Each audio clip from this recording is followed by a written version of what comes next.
Go ahead. Good afternoon, ladies and gentlemen. I'd like to thank Dr. Dinesh for having us here to share my experience on OCT in glaucoma.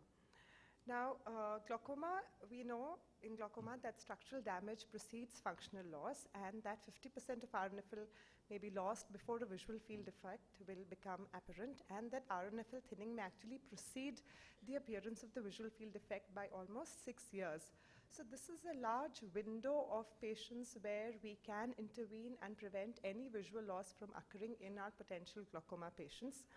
Also, very importantly, we know that visual fields may not always be repeatable or reproducible or reliable, and that you need 2 or more fields to really confirm a diagnosis of glaucoma. So in both these group of patients, OCT becomes a very important tool to diagnose and follow a pre-perimetric glaucoma, as well as to confirm whether the field defect that you're getting, is it truly glaucomatous or not. In addition, it also helps you to monitor progression. These are the 3 main roles of OCT, which I will be covering in this talk. So glaucoma, as we all know, affects 3 areas in the posterior segment of the eye: the optic nerve head or the cupping, the nerve fiber layer, and the ganglion cell loss that occurs in glaucoma. Traditionally, we've all been familiar with evaluating the RNFL or the retinal nerve fiber layer, and we all know how to interpret the green, yellow, and red zones there, and you get a clock cover and a quadrantic distribution of the RNFL thinning.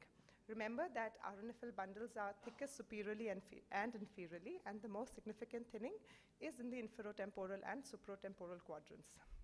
The optic nerve head is also now being evaluated, and though there are various parameters that are being used, it is usually the neuroretinal REM area which is now becoming one of the forefront parameters that you may still follow, but yet this is to be completely standardized. In addition, now we know that the ganglion cell complex is a more sensitive parameter and is the one which is thinned out even earlier than the RNFL loss that may take place. And this is now also being measured by the newer generation OCTs.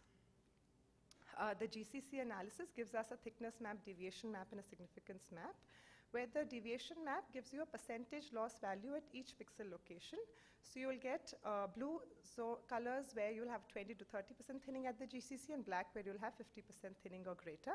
And this is then color-coded as a statistical significance, again with red, yellow, and green being in the statistical values that we are all familiar with.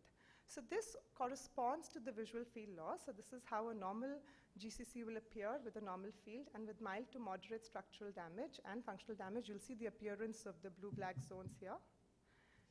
And thereafter, with severe structural damage, you can see further areas of blue and black appearing, and then advanced damage giving you massive areas of thinning. Normally, the GCC and the RNFL will correspond, except the GCC is a more sensitive or an earlier parameter. So this is just to give you a comparison of how the Stratus or the time domain OCT appears as compared to the newer generation OCT. As you can just see, while we're still trying to focus on the Stratus, the Fourier domain OCT has already given us the GCC analysis. You can appreciate the higher resolution that you can see, the better quality of the scan and the faster speed. And whereas in the Stratus or the time domain OCT, you still need to focus the ring very carefully, and because it takes longer time, it's more open to artifacts. So to do a quick comparison, we have more data with the spectral domain OCT. It has a higher resolution and gives you, in addition, the GCC thickness. However, for the most common parameter that we follow, which is the RNFL, even a time domain OCT works fairly well. So now that we have a background of what all we have to study, let's see how we interpret it in clinical practice. So remember, the most important thing before you go on to the interpretation is to look at the scan location and the eye movement and how they are affecting your results. So remember that an inferiorly centered, decentered scan will give you inferior thinning, and a superiorly decentered scan will give you a superior thinning. In addition, if you look at the scan at a cursory glance, you'll think, oh, that's a lot of thinning. But if you look carefully, the scan is completely defocused. I have a signal strength of 0, and when I repeated the scan, the RNFL was completely normal. So remember, don't just look at the color codes. Look at the picture of the disc, look at the centration, and look at where you're really focusing.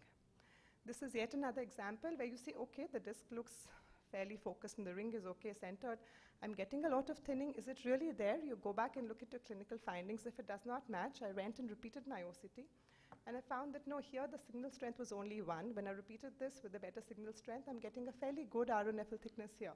So look at the location of the scan. Look at the quality of the scan also in addition.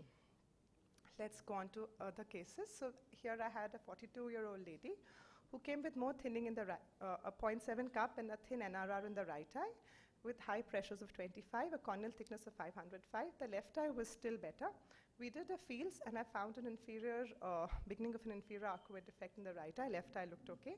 We did an OCT and correspondingly we got superior thinning of the RNFL, which, as I said, confirmed the diagnosis that the inferior arcuate defect that I saw in the field was corresponding to this visual field defect, and that now this confirmed the diagnosis. I put the patient on treatment for the right eye, and for the left I'm still observing the patient, but for this patient I plan to repeat the OCT of fields in the next 6 months to a year to see whether the left eye has developed any defects and if the right eye is stable or not. Now, this patient presented in a far more advanced stage. The right eye cupping quality is not very good, but here the cupping is about 0.7. The left eye was almost going into glaucomatous atrophy. Pressures were high, corneal thickness was low. The visual field again showed right superior arcuate defects, and the left eye showed advanced, almost near total field loss. We did an OCT, and of course we got advanced retinal nerve fiber layer thinning. Now, this diagnosis was almost there on my clinical findings as well. The reason I put on this example is this patient does not need repeat OCTs. When you have a fairly advanced level of glaucomatous damage, you do not need OCTs. This patient needs to be followed up only on visual fields. Of course, the patient will need aggressive treatment, and we are considering surgery for the left eye if the pressures are not controlled. Next example, a 48-year-old man. I referred to me as a glaucoma suspect. Yes, the right eye did show a bit of cupping, it's a little fuzzy image. Left eye looked fairly okay. I had a clinical impression of it being physiological cupping, and I did not expect this patient to have any glaucomatous damage, but when I did a fields, I got the right eye having these inferior defects. So that's where you're in a quandary. You're not sure of your diagnosis. This is the first field, so yes, this patient needs to have a repeat fields, but can I ignore this defect at this stage or not? We did an OCT, and we found that the OCT was showing very minimal thinning, a fairly normal OCT. And for this patient, again, I've used the OCT as a guide to help me that yes, the visual field defect is just the first field with a fairly normal OCT, maybe the second field if it is normal. I will not put this patient on treatment, but yes, he needs to be followed up. Yet another patient of 0.6 cupping. Here I had a healthy NRR. I was wondering if it's physiological. Corneal thickness and pressures were okay, and the field was also normal. So we did an OCT as part of the first workup, and lo and behold, I have a very thinned out OCT. Now is again, it is the exact opposite of the first situation where I'm using the OCT as a guide. Here, my OCT is not matching with my clinical impression. My clinical impression is a normal cup disc ratio, a normal field. How come this gross thinning? This is, again, if you look very carefully, look at the quality of the scan. So not only do you look at the picture of the disc, look at the quality of the scan, and here, the quality of the scan is not good. The patient probably blinked, and the RNFL was not even captured properly. So here and here is both the places you have to look carefully. We repeated the scan.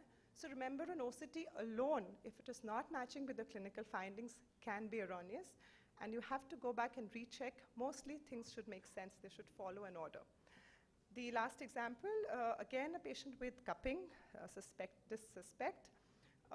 Pressures were okay. So far, the corneal thickness was also normal, I felt, and we did a fields. Everything was okay. Very happy with it. And now you get our OCT, which is thinned out. So this is what you get normally in clinical practice. Early changes in the OCT, borderline cupping, what do you do? Here, I would not start treatment based just on an OCT thinning. Yes, I have a cupping. This patient does need follow-up, but I would rely on my clinical findings. Now, if this patient were to develop high pressures or had higher risk factors, I would consider putting this patient on treatment. But if this is how the patient stays, no risk factors, just this thinning does not indicate that I put this patient on anti-glaucoma treatment. The last aspect, glaucoma progression, seen usually as widening or deepening of the RNFL defect. Remember, in advanced glaucomas, you do not need OCT as a tool. So this is how the RNFL progression may appear to increase in the inferior quadrant. And similarly, the GCC loss, you can see the increase in the blue and the black in the red areas. RNFL loss of 10% over time is significant. GCC being more sensitive, even a 5% loss is significant. So just to recap, red disease, where you're just diagnosing an OCT, do not do that. Green disease, where minimal areas of loss may be averaged. Remember to look at the signal quality. Try and keep a good signal quality, best is above 8. A defocus of 2 diopters will give you a 10 micron thinning. So make sure it's a well-focused image. A ring should be centered. Hazy media, sometimes cataract, will give you an appearance of a thinner RNFL. So make sure that's not the reason why you're getting this. So to kind of conclude, yes, OCT, a very useful tool for your pre-perimetric glaucomas, helps you to diagnose, confirm the diagnosis if at all. It helps you to confirm that the visual field effect is really corresponding to the OCT RNFL thinning, and we can use it to monitor glaucoma progression.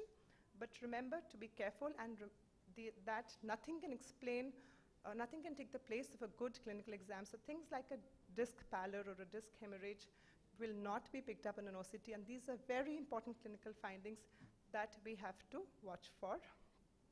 Evaluate the scan data, not just the color codes.